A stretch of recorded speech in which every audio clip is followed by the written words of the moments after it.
معزز حضرات، ہم بندے پہلے دیکھتے ہیں، مثلا میں ہوں، ابھی میں نے مناظرہ کیا، آپ حضرات نے بڑی تحسین فرمائی، علماء نے بھی تصدیق کی ہے، جو عوام میں سے لوگ ہیں نا، ایسی باتیں سننے کے بعد ان کے دل میں ایک بات پیدا ہوتی ہے، وہ یہ ہے کہ یہ شخص بڑا محترم ہے، بڑا اچھا ہے، بڑا عالم ہے، سید بھی ہے، اس کی ہم اس کو مانتے ہیں، جو لوگ کسی کی بیعت نہیں ہوتے وہ بیعت ہو جاتے ہیں، مرید بن جاتے ہیں۔ اچھا، تو کل کو خدا نہ خواستہ میں محمد عرفان مشہدی، میں مسلک اہل سنت کے خلاف، خدا نہ خواستہ خدا مجھے موت دے دے، یہ بات موقع نہ ہے، لیکن میں صرف آپ کو سمجھانے کے لیے کہہ رہا ہوں، میں مسلک اہل سنت کے خلاف بات کرتا ہوں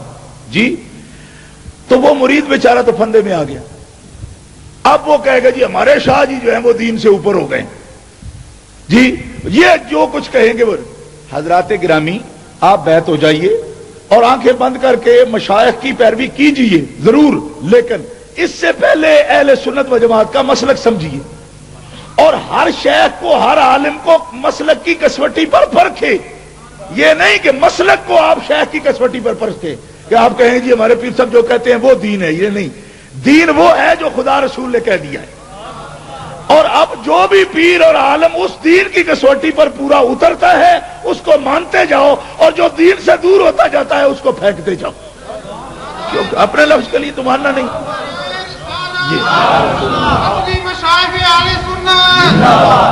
مطلب یہ، اس بات پر آپ غور فرمائیں، خدا میں اپنے لیے بھی یہ کہتا ہوں، مجھے یہ عزیز ہے، خدا رسول جانتا ہے، اس عزیز نے مجھے خود کہا، جسے ہم نے یہ عوام کی جماعت کا صدر مقرر کیا، یہ بیٹھے مجھے کہنے لگے آپ ہمیں بیعت کر لے، بیعت کر لے، میں نے کہا میں بیعت نہیں کروں گا، یہاں مریدوں کی ضرورت ہوتی ہے نا، لوگوں کو ہوتی ہے نا، اور سجدوں کو تو خصوصی مرض ہے، مرید چاہیے ان کو جی۔ یہ بیٹھے مسجد میں، خدا کی قسم انہوں نے مجھے کہا مرید کر لے، میں نے کہا میں نہیں کروں گا، کیوں؟ میں نے کہا رسول اللہ صلی اللہ علیہ وسلم نے فرمایا جب تک کسی کے ساتھ سفر نہ کر لو، جب تک کسی کا خلوت نہ دیکھ لو، اس وقت تک اس کی بیعت نہ کرو۔ یہ جو ایک بیعتیں آپ مار دیتے ہیں، جو بھی آیا جا بیعت، پہلے اس کے ساتھ سفر کرو، پہلے اس کی خلوت دیکھو، اس کی جلوت دیکھو، اس کا کردار دیکھو، یہ دیکھو کہ خود وہ مطابقت سنت کرتا ہے،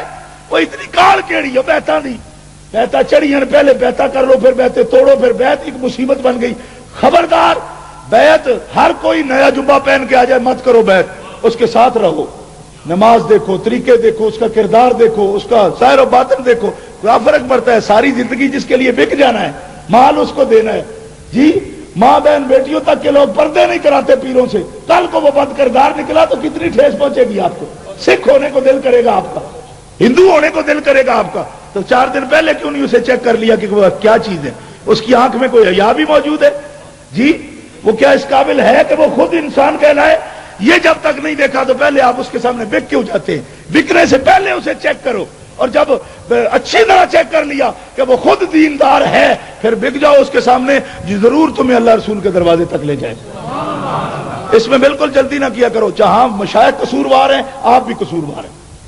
میں کہتا ہوں بربلا آپ کے سامنے کہتا ہوں کہ مشائخ قصوروار ہیں، اگر وہ بد کردار ہوتے ہیں یا ان میں کوئی غلطی ہوتی ہے یا عقیدے میں ان کی خبر نہیں ہوتی تو آپ بھی تو بہت جلدی کرتے ہیں، اتنی جلدی میں آپ نے بتاؤ کہ انسان مرد ہے نا، مرد ہے نا، اور مرد کو اللہ نے فوقیت دی ہے نا عورتوں پر جی، فوقیت دی ہے نا، تو آپ نے خود بکنا ہے، جہاں بیٹی کا کوئی رشتہ دیتا ہے کتنی چان پٹک کرتا ہے جی، تو آپ اپنا نکاح جہاں کرا رہے ہیں وہاں کیوں نہیں تحقیق کی آپ نے کہ کل کو بیڑا روڑ دے گا جی۔ اس لیے میں یہ گزارش کرتا ہوں کہ اس بارے میں بھی آپ محتاط ضرور رہیں، کل کو فتنہ پیدا ہوتا ہے۔ اور اس بارے میں ایک بات عرض کرتا ہوں کہ عقیدے کی صحت سب سے زیادہ ضروری ہے، عمل میں کوئی کسی کا تھوڑی بہت کوتاہی بھی ہوگی، وہ پیر کو جو ہوتا ہے نا وہ معصوم نہیں ہوتا، عملی طور پر کبھی اس کے کوتاہی ہو بھی سکتی ہے،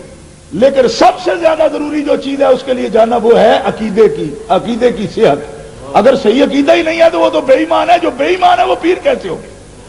یعنی غضب کی بات تو یہ ہے کہ خود بے ایمان ہو اور لوگوں کا مرشد ہو، جو خود بے ایمان ہوگا وہ مرشد کیسے ہوگا؟ لہذا صحت عقیدہ سب سے ضروری ہے، اور جو کھڑک کے عقیدہ نہ بیان کرے، کھڑک کے، میرے یہ ہاتھ باندھ کر میں آپ کے سامنے عرض کرتا ہوں، عقیدے کے موقع پر جو یہ کہنے کہ ہم فقیر لوگ ہیں ہمارا عقیدہ ہی کوئی نہیں، سمجھو خنزیر ہے۔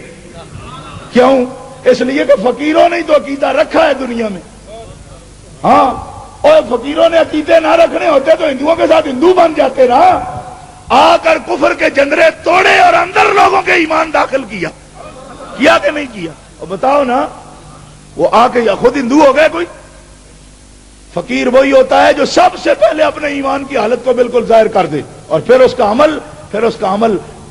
خاص حضور علیہ السلام کی سنت پر ایسے ہو کہ میرے اعلیٰ حضرت رحمۃ اللہ علیہ فرماتے ہیں شیخ کامل تو وہ ہے کہ جو سوتا بھی ہو تو سنت رسول نہ بھولے، یعنی اتنا سنت رسول کا غلبہ ہو اس کے دل و دماغ پر کہ سو بھی جائے تو حضور علیہ السلام کے طریقوں کو نہ چھوڑے، آپ کے طریقوں نے۔ میرے پیر حضرت قیوم زمانی مجدد الفسانی رحمۃ اللہ تعالی علیہ مسجد شریف سے باہر نکلے اور مسجد سے نکلتے ہوئے دایاں پاؤں آپ نے مسجد سے نکالا، دایاں پاؤں مسجد سے پہلے نکالا۔ جب مسجد سے دایاں پاؤں پہلے نکالا تو سنت کیا ہے کہ مسجد میں داخل ہوتے ہوئے دایاں پاؤں داخل کرو اور نکلتے ہوئے بایاں پاؤں نکالو۔ آپ نے دایاں پاؤں مسجد سے پہلے نکالا۔ حضرت خواجہ عروۃ الوثقی محمد معصوم رحمۃ اللہ علیہ آپ کے جو بیٹے تھے وہ فرماتے ہیں کہ اسی قدم پہ آپ بیٹھ گئے اور اتنا روئے کہ حالت استغراق میں چلے گئے اور بے ہوشی طاری ہو گئی، جوتیوں پر بیٹھ گئے اور اتنا روئے کہ بے ہوش ہوئے، پانی کے چھینٹے دیے اور ہم نے تلوے ملے، جب ہوش میں آئے تو عرض کیا سرکار یہ تو کوئی اتنا بڑا حادثہ نہیں تھا، آپ اندر چلے جاتے مسجد میں اور پھر آپ بائیں نکال لیتے۔ فرمانے لگے محمد معصوم عام بندہ ہوتا تو اتنی مشکل نہیں تھی، لیکن مجھے لوگ پیر سمجھتے ہیں، اگر میں جیتے جاگتے حضور کی سنت بھول گیا ہوں تو ان کا کیا حال ہوگا، میں اپنے اختیار سے بھول جاؤں سنت رسول ان کا کیا حال ہوگا۔ تو یہ ایک الگ بات ہے، ماننے والوں کے لیے ہے۔ وہ اگلی بات عرض کرتا ہوں کہ نبی کریم علیہ الصلوۃ والسلام نے کشف صریح میں آپ کو فرمایا کہ اے شیخ احمد تو میری سنت کے ترک پر اتنا تجھے افسوس ہوا، اتنا ملال ہوا، جا اتباع سنت کے اس جذبے کے تحت میں نے تجھے بھی بخش دیا کہ تیری شفاعت کا ضامن ہوا، تیری شفاعت کا، اور جو تیری طرف منسوب ہوگا کہ میں اس کی بھی شفاعت کا ضامن بن جاؤں گا۔ یہ آپ کے مقامات میں بات ہے، لیکن یہ بات ضرور آپ دیکھیے کہ اتباع سنت حضرت شیخ نے کتنا زبردست اس کا اہتمام فرمایا اور ایک سنت کے ترک پر کتنا افسوس کیا، اور ایسا شخص کہ جس کے فرائض بھی ترک ہوتے ہوں، اور ہم اس کو اپنا شیخ و پیشوا مان لیں، اور فرائض کے سلسلہ میں جب تک آپ کسی کو نہیں دیکھتے اس وقت تک ہرگز شیخ نہ مانیں۔